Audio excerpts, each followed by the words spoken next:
आज कोविड-19 के कारण भारत समेत पूरी दुनिया में जनजीवन अस्त व्यस्त हो चुका है।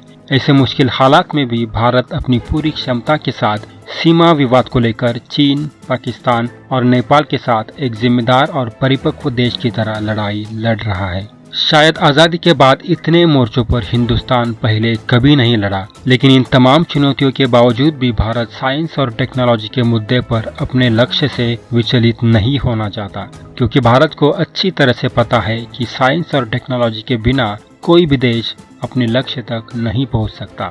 और इसी दिशा में अब भारत एक अंतर्राष्ट्रीय ग्रुप GPAI यानी global partnership on artificial intelligence में शामिल हो चुका है। GPAI में भारत के अलावा G7 के सभी सदस्य देश और यूरोपियन यूनियन शामिल है। GPAI में यूरोपियन यूनियन का एक छोटा सा देश स्लोवेनिया भी शामिल है, जो GPAI में एक प्रमुख भूमिका में होगा। स्लोवेनिया, शायद इस देश का नाम आपने कभी नहीं सुना होगा, लेकिन महज 20 लाख की आबादी वाले इस देश ने पिछले कुछ सालों में आर्टिफिशियल इंटेलिजेंस में जो तरक्की हासिल की है, उसने पूरी दुनिया को चौंका दिया है। और इसी के कारण स्लोवेनिया आज दुनिया के तमाम बड़े ताकतवर देशों के बीच GPAI में एक प्रमुख भूमिका में होगा। आर्टिफिशियल इंटेलिजेंस में स्लोवेनिया की इसी काबिलियत के कारण भारत के राष्ट्रपति रामनाथ कोविंद ने सितंबर 2019 में स्लोवेनिया की आधिकारिक यात्रा की थी, ताकि भारत को भी स्लोवेनिया की इस महारत का लाभ मिल सके और साइंस और टेक्नोलॉजी के क्षेत्र में भारत अपनी हर एक कल्पना को साकार कर सके।